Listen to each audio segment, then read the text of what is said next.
Hi, if you are struggling with brain fog, mood swings, memory issues, chronic neuroinflammation is probably the underlying cause or one of the roots. But the good news is that there are natural ways that you can overcome it. Hey, if you are new here and you don't know me, my name is 𝐸𝐮𝐬𝐫𝐠𝐞𝐿, and I help you optimize your brain health so you can stay calm, focused, and productive every day, you and your entire family.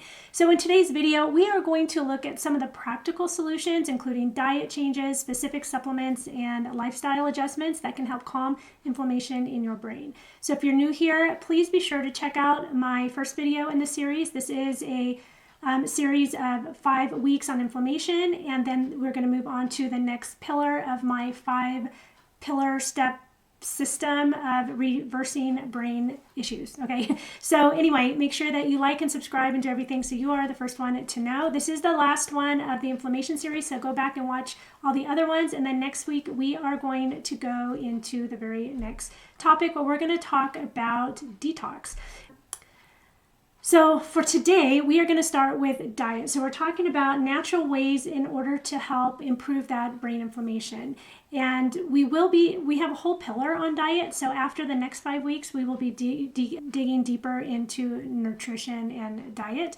But diet is one of the most effective ways and easiest in some aspects to combat neuroinflammation. And an anti-inflammatory diet, it's not just about cutting out processed foods, which is the first thing that you need to do if you have any kind of chronic issue at all, whether it's your brain or anything else. But it's about giving your body and your brain the nutrients they need to fight inflammation at the source. So foods that are high in antioxidants and healthy fats are very important. Your brain is fat and it needs fat, but it needs good fats and it needs antioxidants because one of the triggers of the inflammation is that oxidation. So we have things like leafy greens, berries, nuts, seeds, fatty fish like salmon that are rich in nutrients and help reduce inflammation. Omega-3 fatty acids found in fish, flaxseed, walnuts, they are especially powerful because they support brain cell health and reduce oxidative stress. So try to incorporate these types of foods, these nutrients into every meal or throughout the day, and minimize as much as possible refined sugars. Refined sugars are they're just causing oxidative stress. They're just causing a whole slew of problems. So we don't need that. And trans fats and processed foods and the chemicals and the preservatives and everything that comes with it. Remember that what you eat has a direct impact on how your brain functions. And I have an ebook that I'm going to put in the description below, and I'm going to write it down because I will probably forget. But I have an ebook called How Foods Affect Mood, Learning, and Behavior. I don't even remember how I titled it, but it's in the description, and it has a very detailed descriptions about a yellow dye, what it does, what does this specific preservative do. So it's a very good research on how all these different things that we are getting into our foods are affecting our brain. And also, as I'm speaking, about 2 weeks ago, and you may have seen a reel that I did, but I think on my Instagram account, but 2 weeks ago on October 15th, there was a march on Kellogg's. So a bunch of people from around the country came together, and they are demanding that Kellogg's takes out the food coloring and the BHT that is in their cereals. That is just, there's so many other things wrong with their cereals, but that's like the main thing. And the reason they're targeting those ingredients, because those are the same ingredients that other countries ban. And so Kellogg's makes all of these foods for other countries with natural colors, natural things. BHT is an endocrine disruptor. That means it messes with your hormones. And our children, some kids eat Kellogg's every single day of their life, and we wonder why they have all these hormone issues. So you can go to, it's not my website, it's hers, foodbabe.com, and sign a petition. If it's still up, there'll be a little thing at the very top to sign a petition. They did the march. The executives refused to come out and talk to them. So now they are advocating or asking for a full-on boycott against Kellogg's and their food, which I think is totally reasonable since they already show that they know how to make these foods with natural ingredients for everybody else but us. So to me, that's one of the plots to poison. That's what I say. So anyway, then we have supplements that can support our brain health. Again, the nutrients that I mentioned that are in those foods you can take as a supplement. So we have omega-3s. Curcumin is another supplement, which actually curcumin comes from turmeric. Turmeric is is a root, right? You use it in food and curries and in different things. It's a little bit strong, so a lot of people don't like to eat it in the US because we're wimps. But the extract curcumin is the extract from turmeric that is the most anti-inflammatory, and so you can take that as a supplement. But let's look. So omega-3 fatty acids, we have EPA and DHA. DHA is going to be what's really potent for the brain. EPA is for everything else. But they both show to reduce inflammation and improve cognitive function. And when you have, there's omega-3s and omega-6s and omega-9s. And when there's like a omega-6 to 3 ratio, if the ratio from omega-6, because we get omega-6s in so many foods without even knowing it, it's really hard to get the omega-3s, but the omega-6s are overabundant. And it's in a lot of our seed oils and different oils that we don't really need to be eating. We really want to have a 1-to-1 or a 3-to-1 ratio between 6 and 3 in order to be very healthy. But when they test the US, we're sitting at about 25-to-1, right? So there's a reason why we might not be considered that healthy, right? So we need to be, once we're over about 7-to-1, we're getting into some problems. And you can take a test. It's a little finger prick test. If you're interested in that, let me know. I actually can probably hook you up with that.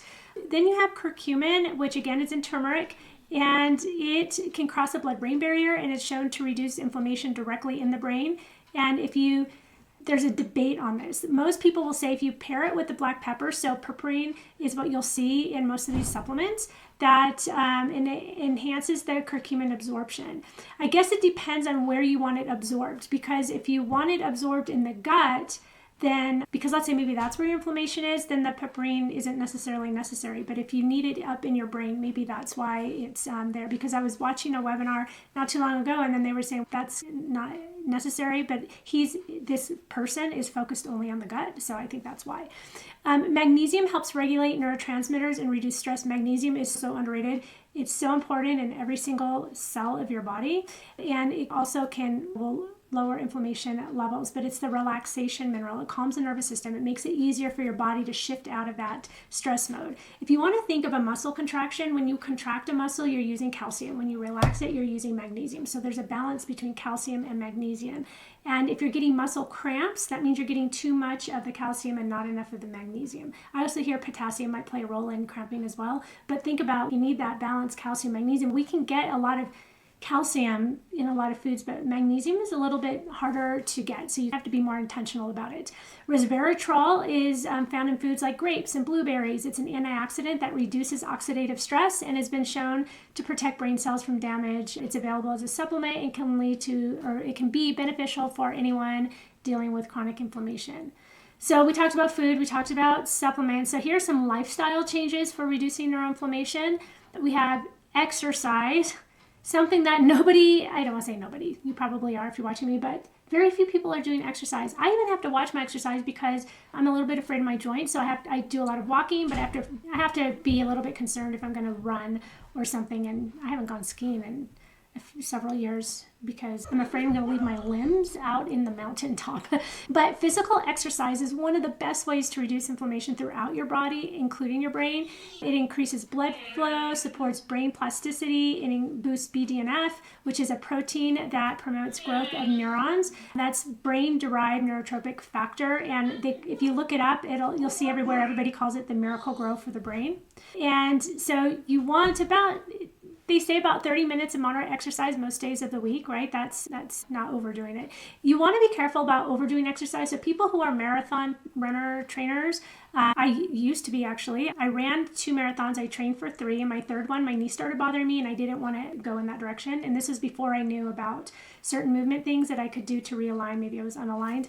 But people who do a lot of weightlifting or whatever, that is actually really hard on your body, and it's very catabolic, and it releases a lot of cortisol, which can break down your body. So if you do 1 marathon and then you take a long time to recover, but people who are constant marathon runners, constant like weightlifters or some of the CrossFit, that can be very taxing on your body over time. So you do need to be careful. So if you are having issues like you think you're going into perimenopause and you're not even 40 or in your early 40s, but you work out a lot, that can be why.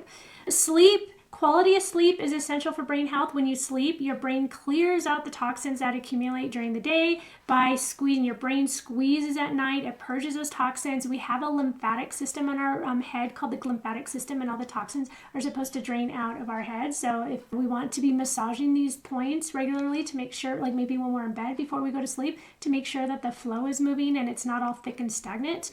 Otherwise, all those toxins are stuck in our brain, and that can be true for a lot of our ASD kids. Stress management. Since chronic stress is a driver of neuroinflammation, you want to find ways to manage like mindfulness, deep breathing, meditation, even cold plunges, going into the sauna, things that activate the parasympathetic nervous system that helps your body to shift out of that fight or flight mode and into a state of calm. This is essential for reducing inflammation in both the brain and the body. A holistic approach to brain health, reducing inflammation, isn't just about one magic solution. Because if it was, then somebody would have thought about it a long time ago. It would be really easy. But everybody is very different. And it's a combination of healthy choices that work together in synergy. They're very synergistic to support your brain. So when you incorporate an anti-inflammatory diet, and then you take targeted supplements, especially if you know that I don't really like fish, or I'm not eating fish, or I'm not eating the right kind of fish. Maybe I'm only eating tilapia instead of like salmon or whatever. And you practice mindful lifestyle practices, then you're going to be creating like this holistic environment where your brain can heal and it can thrive. So just start with small changes. Sometimes I think what happens is people try to do everything at once. The best advice, and hopefully you'll be hearing me say this over and over and over again, but the best advice is to pick like the one thing you want to do this week. Like drink more water, whatever, the one thing you want to do this week, and once you incorporate it and it's becoming a part of you, then the next week, okay, what's that one next thing? And we should do that for the rest of our lives. We should be always striving to be better. The more information that we have, the more products that are out there, we're going to be able to be better. With all those like little small changes over time, you are going to improve or notice an improved mental clarity, better mood, and over cognitive health. Next week, we are going to start our next series of 5 videos, I guess you can say, and we're going to be start talking on detox. That's the second pillar of my 5 pillars or steps or stages. I'm going to talk about my workshop. I have a link to a workshop below packed full of specific details on how to support your brain. So if you're watching within now, my workshop is about how to feed your brain. Whenever you're watching, if you're watching a year from now, I'm probably going to be having another workshop, and I am going to be rotating through those workshops. So that's what I meant by that. So don't forget to subscribe. Share this video if you found it helpful. And if you do have a question or topic you'd like me to dive into, because I'm just guessing, I'm just putting out there what I think people want to hear, please drop that in the comments or message me or find me and let me know. And until next week, I'll see you later. Bye-bye.